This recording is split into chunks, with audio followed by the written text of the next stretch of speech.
This is Major Tom to ground control. I'm stepping through the door. Un mensaje para hoy, un mensaje para hoy. Preparado, no te duermas en tus laureles, no te duermas en la carne, no te duermas en el concepto que quizás tu razonamiento te llena tu mente para que rechaces la palabra o no la escudriñes, como dice la Escritura.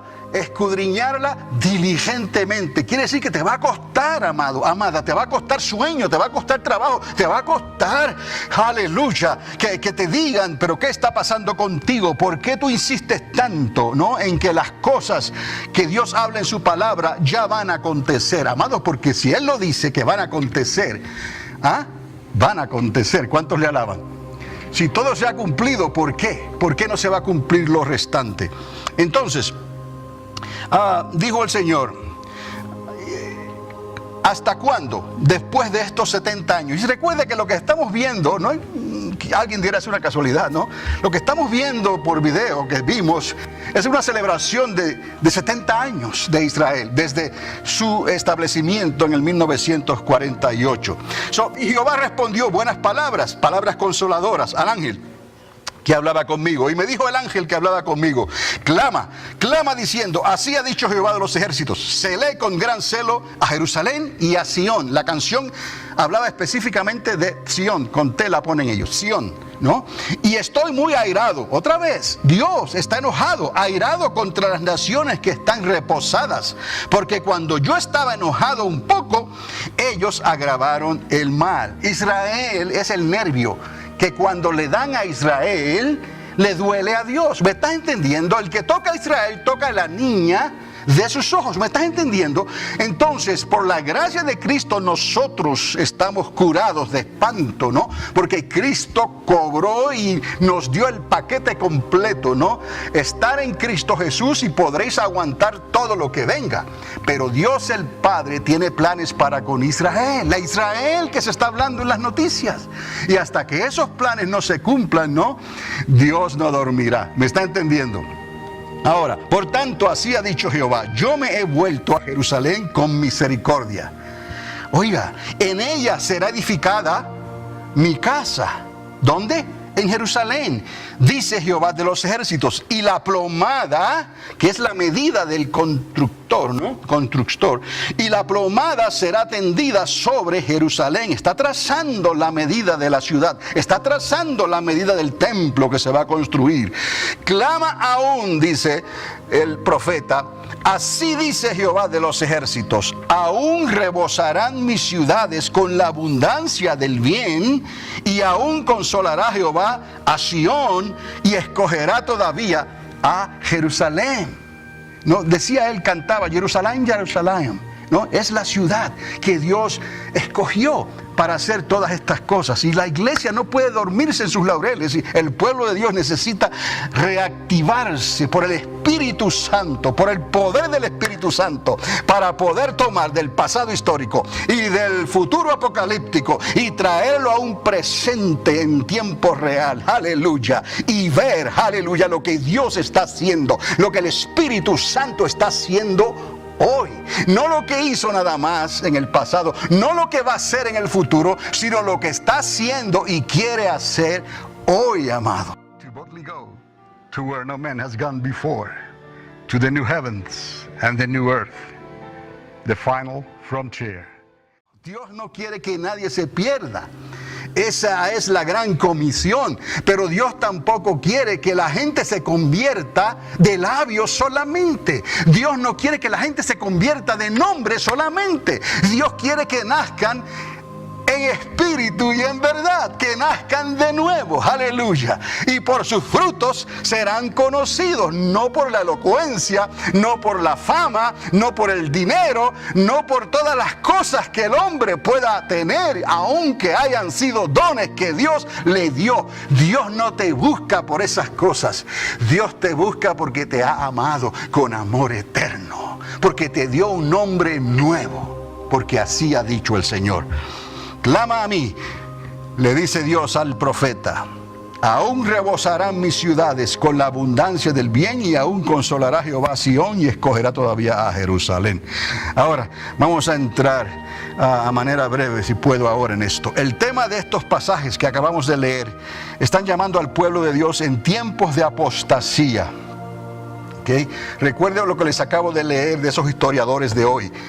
Niegan fácilmente y rotundamente, niegan la existencia de Moisés, de Rey Salomón, de Cristo, de María Magdalena y de Pablo. Así porque sí, y los están enseñando en las universidades, están escribiendo libros y están entrando en los seminarios también, porque son personas de renombre, que ellos pueden explicar algo, ¿no? Y negar el poder y el Espíritu de Dios al mismo tiempo, que están diciendo que creen en Dios. Hay pueblo que de labios le honra, pero su corazón está lejos de Dios. La primera pregunta que les voy a hacer hoy, y yo lo voy a exponer como sigue, ¿no?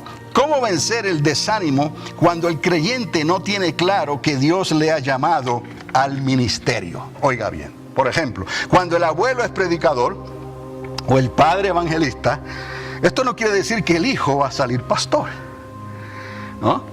Los ministerios de Dios no trabajan así, trabajan de una manera diferente, que a veces no entendemos. No trabajan de la misma manera que se trabaja en el mundo secular. El llamado de Dios sí es indispensable, en particular a una persona. Es particular también a ti personalmente, aunque todo creyente tiene un llamamiento a servir como Dios ponga, ¿no?, en el corazón de Dios y en tu corazón. ¿Me está entendiendo? Cómo Dios escoge antes de llamar, eso no lo sabemos. Pero sí sabemos que Dios reparte dones como Él quiere. La Biblia nos muestra maneras en que Dios puede confirmar un llamamiento, y aquí voy. Y más cuando la persona pueda estar debatiendo consigo misma si continuar o no en el ministerio. Eso está pasando hoy. Las personas debaten, ¿no? Porque estamos viviendo en tiempos difíciles. Y más si son jóvenes, en el caso que les voy a presentar. Pero si no hubiera sido por su abuela y su madre, ¿no?, estos jóvenes no estuvieran donde están hoy. Aleluya. Y quiero que aprendamos esa lección a ti, mamá, en el Día de la Madre, ¿no? Que esto es tan importante, que esto es top priority. Esto es prioridad máxima que Dios tiene con las madres.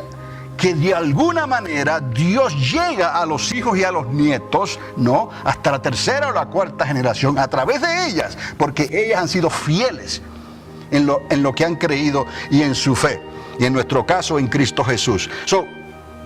La Biblia entonces nos muestra maneras en que se puede confirmar un llamamiento, aunque la persona esté debatiendo todavía. Así que hoy la suma de la palabra nos lleva, como les dije, a una abuelita y a una madre en quienes Dios puso la mira para asegurar que el nieto e hijo de ellas, respectivamente, ¿no?, él sí tuvo la preparación necesaria para responder a un llamado genuino de parte de Dios, aunque esta era una persona, como les dije, relativamente joven.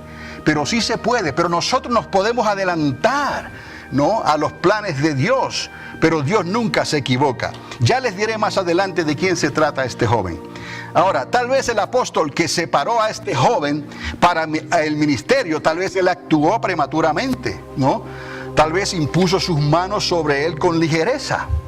Tal vez porque este joven en realidad era demasiado joven, ¿no? Pero Dios no se equivoca. Ahora, en este relato que comienza en el capítulo 16 del libro de los Hechos, y este es donde comienza esta historia en realidad, no todos los investigadores concuerdan con la fecha en que este fue escrito. Tengo que decirle esto, porque los que están estudiando los miércoles, ¿no?, se dan cuenta de que hay diferentes fechas que se le asignan, ¿no?, en la autoría, cuando los libros fueron escritos. Pero tenemos que usar la suma de la palabra, amados, para ver los que hablan y los que tienen el Espíritu de Dios, para que no se esté hablando conocimiento histórico solamente, sino que aquellos que niegan, ¿no?, el poder de Dios y su Espíritu Santo, ¿qué pueden decir de estas fechas? ¿Me está entendiendo? Eso es preferible que usted ore delante del Señor y presente el plano el que tiene enfrente de usted con la Biblia, ¿no? Y Dios te va a dar una idea de cuándo fue entonces más o menos que este evento ocurrió o cuándo fue escrito.